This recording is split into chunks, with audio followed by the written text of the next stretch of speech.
Rebonjour, revenu en direct du Carreau du Temple pour l'émission spéciale consacrée au municipal. Nous sommes à 100 jours du début du scrutin et depuis ce matin, nous évoquons beaucoup de sujets qui concernent les villes et les maires. Un sujet qu'on a abordé un petit peu en filigrane depuis ce matin, c'est l'assurabilité des villes. On a beaucoup parlé de transport, on a parlé aussi de climat. Aujourd'hui, on sait que le climat, l'environnement et l'assurabilité mettent la ville sous tension. Un débat qu'on va pouvoir partager avec mes invités. Éric Brocardi, bonjour. Commandant Éric Brocardi, vous êtes le porte-parole de la Fédération nationale des sapeurs-pompiers de France. Et le président de la MGP, Métropole du Grand Paris. Voilà, pour ceux qui ne sont pas familiers de cela. À vos côtés, Alain Blanchard, bonjour, vous êtes le délégué général de l'Association nationale des élus des littoraux. Bonjour, je représente effectivement Jean-Charles Orsucci, le président qui ne pouvait pas être ici. Et maire de Bonifacio. Tout à fait.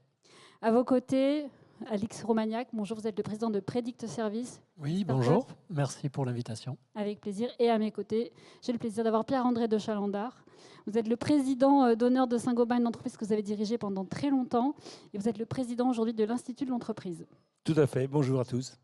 Alors, c'est vrai qu'on a abordé ce sujet ce matin avec beaucoup de maires, cet après-midi aussi, mais on voit aujourd'hui que les tempêtes, les inondations, les ouragans n'épargnent absolument plus personne. Et ce qu'on a appelé des aléas climatiques, aujourd'hui, ne sont plus des aléas, mais des épisodes assez récurrents. Et ça pose quand même la question de comment assure-t-on les villes aujourd'hui.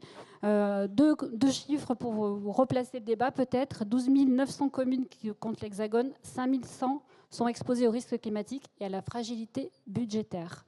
Peut-être la première question pour vous, Didier Gonzalez, comment est-ce qu'on arrive à assurer sa ville et à la protéger en même temps, si possible, des aléas climatiques? Difficilement, en tous les cas, de manière individuelle, assurément, c'est très compliqué.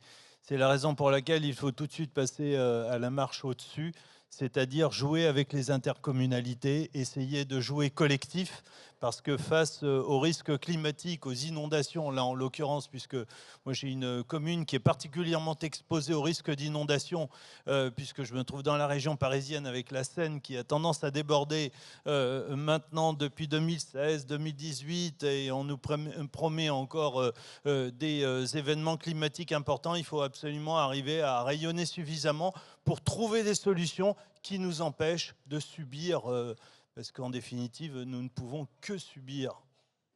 Alors, que subir? Je me tourne vers l'association des élus des littoraux. Vous avez une revendication, c'est d'avoir un fonds côtier qui soit financé. Alors, on va voir de quelle façon, mais finalement d'avoir un outil qui permette de financer et de permettre à ces villes qui sont sur les littoraux, sur les bords. On a parlé dans la tribune dimanche hier du cas de Miquelon qui est en train de déplacer sa population. C'est un processus long et qui coûte de l'argent. Ce fonds côtier, est-ce que vous avez bon espoir qu'il soit créé un jour ? On a bon espoir, oui, l'espoir fait vivre, donc on va continuer, même si on voit bien qu'on est dans une ambiance générale où dès qu'on parle budget, on a l'impression que les collectivités, et notamment les élus des littoraux, seraient en train de faire un peu la manche et la quête à un État qui n'aurait plus d'argent, mais les élus savent bien, je me tourne vers mon voisin de gauche, qu'il n'y a pas d'argent magique et que les budgets des collectivités, eh bien, elles sont à l'équilibre là où l'État ne l'est plus depuis 1975.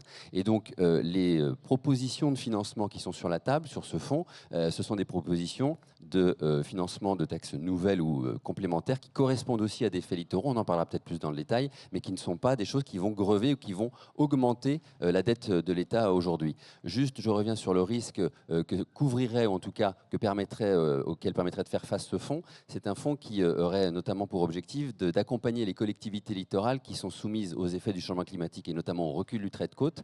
Ce sont, par rapport à ce qu'a établi le CEREMA, des enjeux qui sont colossaux, puisque en 2050... CEREMA, c'est un centre d'études, pour ceux qui ne le connaîtraient pas. Oui, pardon, excusez-moi, effectivement, les acronymes. Mais les enjeux seraient colossaux, puisqu'on est sur, à 2050, 5200 logements et 1400 locaux d'activité pour une estimation à 1,2 milliard d'euros. Et à 2100, on est sur des chiffres qui sont à 450 000 logements et 55 000 locaux. Et là, on ne parle, pour 86 milliards, on ne parle que de valeurs vénales. Et donc, on ne parle pas non plus des frais de relocalisation éventuels, avec un foncier qui, sur le littoral, est particulièrement élevé. On ne parle pas des impacts sur les chiffres d'affaires ou les activités économiques dans leur ensemble. Donc on voit bien qu'il y a un enjeu fort et que c'est maintenant que les décisions doivent se prendre et que c'est maintenant qu'il faudrait qu'enfin ce fonds qui nous a été promis depuis déjà 3 ans soit mis en œuvre. Pierre-André de Chalandard, une réflexion? Oui, moi, si vous voulez, ce qui me frappe, je suis d'un naturel optimiste. Et donc, moi, j'ai écrit un livre sur la ville il y a 5 ans. Et à l'époque, le sujet, c'était la décarbonation, ce n'était pas l'adaptation. Et en fait, il y a eu un tournant important en 2022, il y a 3 ans. Il y a eu 70 000 décès en Europe liés à la chaleur. Donc, on a parlé inondations, mais il y a tous les dérèglements climatiques. Et en fait, ce qu'on s'aperçoit, c'est que malheureusement, sur le climat, ça va plus vite que ce qu'on pensait. Et il va falloir que chacun se prenne en charge aussi, progressivement. Oui, monsieur Gonzalez. Oui, c'est déjà un peu le cas pour les émeutes. Moi, j'ai eu les pires difficultés à trouver une assurance qui veuille bien reprendre ces problématiques-là. Maintenant, je partage votre notion de reconnaître les efforts faits par certains par rapport à d'autres dans le cadre de l'assurance. Et très franchement, je pense qu'il y a une piste pour asseoir votre propos, c'est de dire que nous travaillons ensemble, mais vraiment tous ensemble, à la résilience de nos populations. Parce que, en définitive, on ne pourra pas, bien sûr, on peut décider qu'il faut relocaliser la moitié de Paris pour être sûr de ne pas avoir les inondations de 1910. Mais c'est pas raisonnable, ça. Donc, il vaut mieux s'adapter, s'inspirer des schémas qui fonctionnent. Il y a de nombreuses villes qui vivent avec les inondations. Donc, il faut plutôt s'adapter, rendre nos territoires résilients, surélever certaines voiries stratégiques, relever les compteurs pour permettre aux populations de rester sur place. Et quand les populations restent sur place, eh bien, c'est quand même un moindre coût par rapport à des grandes transhumances qui sont extrêmement coûteuses. Et quand ça n'a pas été prévu, eh bien, il faut tout réparer. Au lieu de ça, avec un peu d'anticipation, mais encore faudrait-il que tout le monde se mette à aider les communes et les entreprises qui font des efforts pour justement prendre ces mesures de résilience. Il faut les aider pour qu'on reste dans cette logique de moindre coût. Éric Brocardi, votre discours au maire, c'est quoi quand vous entendez ce qui se passe? Est-ce que vous êtes vraiment un interlocuteur quand même, vous connaissez bien le terrain, vous connaissez les risques justement.